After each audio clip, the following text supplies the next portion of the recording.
જય શ્રી કૃષ્ણ મિત્રો, કેમ છો? મજામાં ને? આજે આપણે બનાવશું અલગ રીતના ગલકાનું શાક.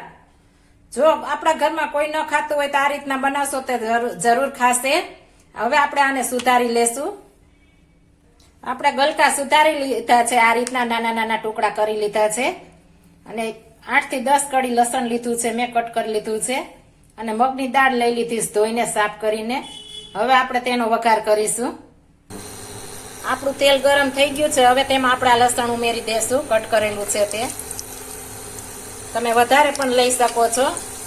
જો આ રીતના શાક બનાવશો તો બહુ મસ્ત થશે. નહીં ખાતા હોય તે પણ ખાવા મળશે, એટલે આ રીતના એકવાર જરૂર ટ્રાય મારજો. હવે થોડું આપણે જીરું ઉમેરીશું આખું, થોડી રાઈ ઉમેરીશું, અડધી ચમચી નાખીશું આપણે. થોડી એવી આપણે મેથીનો ભૂકો કરી નાખીશું, એ શેકીને ભૂકો કરી રાખ્યો છે. હવે તેમાં આપણે આમ ગલકું ઉમેરી દઈશું સુધારેલું.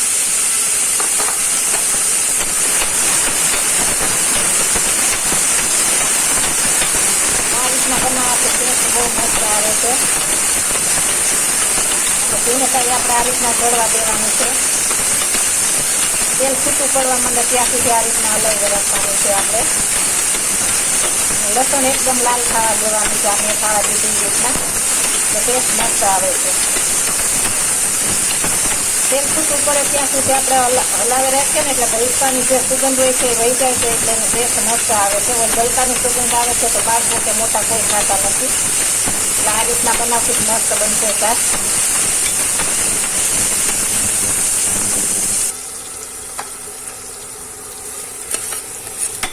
આપણું શાક મસ્ત ચડી ગયું છે, એક રસ થઈ ગયું છે, તેલ છૂટું પડી ગયું છે.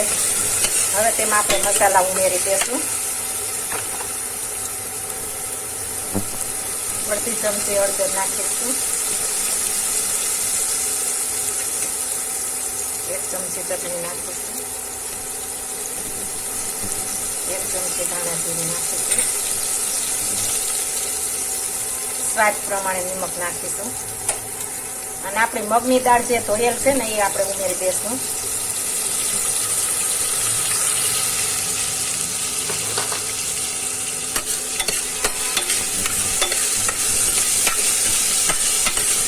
આ રીતના બધું મિક્સ કરી દઈશું.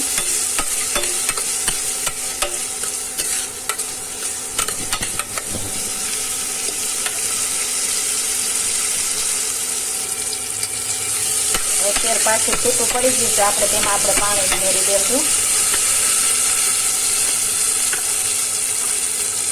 મેં 1 કપ પાણી લીધું છે. મગની દાળ છે એટલે થોડું વધારે નાખવું પડે. એટલે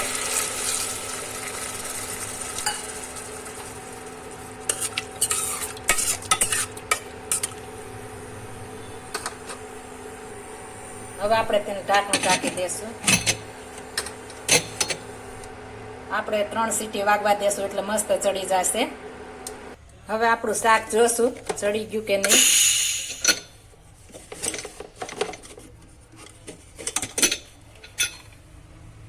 મસ્ત ચડી ગયું છે, એકદમ સરસ થઈ ગયું છે. હવે તેમાં આપણે ધાણા ભાજી ઉમેરી દેશું. મસ્ત મજાનું થઈ ગયું છે.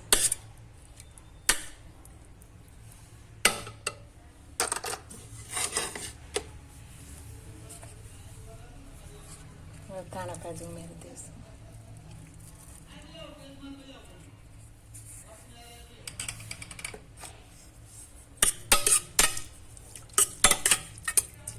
હવે એક બાઉલમાં આપણે કાઢી લેશું. આપણું શાક મસ્ત બની ગયું છે. જો મારી રેસીપી પસંદ આવે તો મારી ચેનલ લાઈક, શેર અને સબસ્ક્રાઈબ કરી દેજો. Thank you for watching guys. એકવાર જરૂર આ રીતના ટ્રાય મારજો તમે, બહુ મસ્ત બને છે.